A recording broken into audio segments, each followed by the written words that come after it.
ತುಳುನಾಡಿನಲ್ಲಿ ಜಗತ್ತಿನ ಆರಾಧನಾ ಪರಿಕಲ್ಪನೆಗೆ ವಿಭಿನ್ನವಾಗಿ ನಮಗೆ ದೈವಗಳೇ ಸರ್ವಸ್ವವಾಗಿವೆ. ನಮ್ಮ ಕೃಷಿ ಚಟುವಟಿಕೆ, ಜೀವನ ವಿಧಾನ ಸೇರಿದಂತೆ ಪ್ರತಿಯೊಂದಕ್ಕೂ ನಮಗೆ ದೈವಾರಾಧನೆ ಅತ್ಯಂತ ಪೂಜ್ಯ ಭಾವನೆ ಇದೆ. ಆದರೆ ಕೆಲ ದಿನಗಳ ಹಿಂದೆ ದೈವಾರಾಧನೆಯ ಕಟ್ಸಲೆಯನ್ನ ಉಡುಗೊರೆಯಾಗಿ ನೀಡಿರುವುದು ಸಂಪೂರ್ಣ ತಪ್ಪು.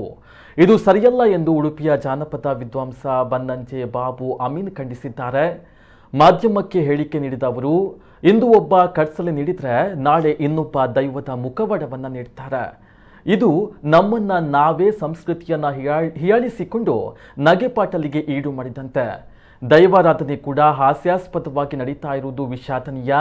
ನಮ್ಮ ಯುವಜನತೆ ದೈವಾರಾಧನೆಯ ಬಗ್ಗೆ ಇನ್ನೂ ಹೆಚ್ಚು ತಿಳಿದಿರದ ಕಾರಣ ಇಂತಹ ಅಚಾತುರ್ಯವಾಗಿದೆ. ಅನ್ಯ ಧರ್ಮದಲ್ಲಾದರೆ ಅದನ್ನ ಸಂಬಂಧಪಟ್ಟವರು ಕೂಡಲೇ ಕ್ರಮ ಕೈಗೊಳ್ತಾರೆ.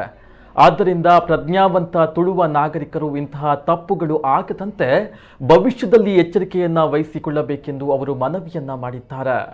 ಕಡ್ಸಲೆ ಪಣಿಪೇನು ನಂಗೆ ದೈವದ ಕೈ ಇಟ್ಟು ಕೊಡ್ದು ಅಗಲು ದೈವಗೂ ಹೊಸಯ ಪಣ್ಪೇರು ನಂಗೆ ಮಾನೆಚ್ಚಿಡು ಪಣಿಪಿನ ಪೊರ್ತುಡು ಕಡ್ಸಲೆಡು ಅಭಯ ಕೊರ್ಪಿನೋ ಎಡ್ಡೆ ಬಾವಡು ಪಣಿಪೇನೋ ಮಾತ ಒಂಜಿ ವ್ಯವಸ್ಥೆ ಉಂಡು. ದೈವದ ದರ್ಶನ ವೇಷದ ಪಾತ್ರೆಯಾದ ಐದು ಪಕ್ಕದ ಪೊರ್ತುಡು ನಮ್ಮ ಮನೆ ಮಂಚಡವೆಂದು ಬಂದು ಪೂಜೆ ಮಲ್ಪುವ ಈ ಅತ್ಯಂತ ಪಾವಿತ್ರ್ಯವಾಯಿನ ನಮ್ಮ ಒಂದು ಆಚರಣೆಯನ್ನು ಸಾದಿಡು ಬೀದಿಡು ಬೂರ್ದು ಅವು ಒದಿ ಇನ್ನು ಕಡ್ಸಲೆ ಕೊಡಿ, ಎಲ್ಲೇ ಒಂದು ಪಂಜುರ್ಲಿನ ಮುಖ ಕೊಡಿ, ಪಿಲ್ಚಣ್ಣಿನ ಮುಖ ಕೊಡಿ, ಇನ್ನು ಮಾತ್ರ ಇಂಚಿನ ನನಗೆ ಎಲ್ಲ ಏರ್ಲ ಊರ್ದಗಲು ಮಾತ್ರ ತೆಲುಪು ನಾವು ಅಪ್ಪನ ಏರ್ಲ ಕೆಣ್ಣಗಲು ಇಜ್ಜೆ ಕೆಣ್ಣಗಲುಂಡು ನಮ್ಮ ತೆರಿಯಂದೆ ಮಲ್ದಿನ ಒಂಜಿ ತಪ್ಪಾಂಡ ದಯದೀದು ಇಂಚಿತ್ತಿನ ತಪ್ಪನ್ನು ನಾನು ದುಮ್ಮುಗ ಮಲ್ಪೆಡೆ ಪೋಡ್ಜಿ ಆತು ಮಾತ್ರ ಈ ದೈವಾರಾಧನೆಯನ್ನು ರಸ್ತೆಡೆ ತಿರುಗೊಂಡು ಪೊನಗ ಅವು ನಗೆ ಪಾಟೆಲ್ಲ ಅದು ಪತ್ತೆರ್ನ ನಡುಟು ಒಂಜಿ ಹೇಸಿಗೆ ಒಣಪಿಲಕ್ಕತ್ತಿನ ಆವೇರಿ ಬಲ್ಲಿ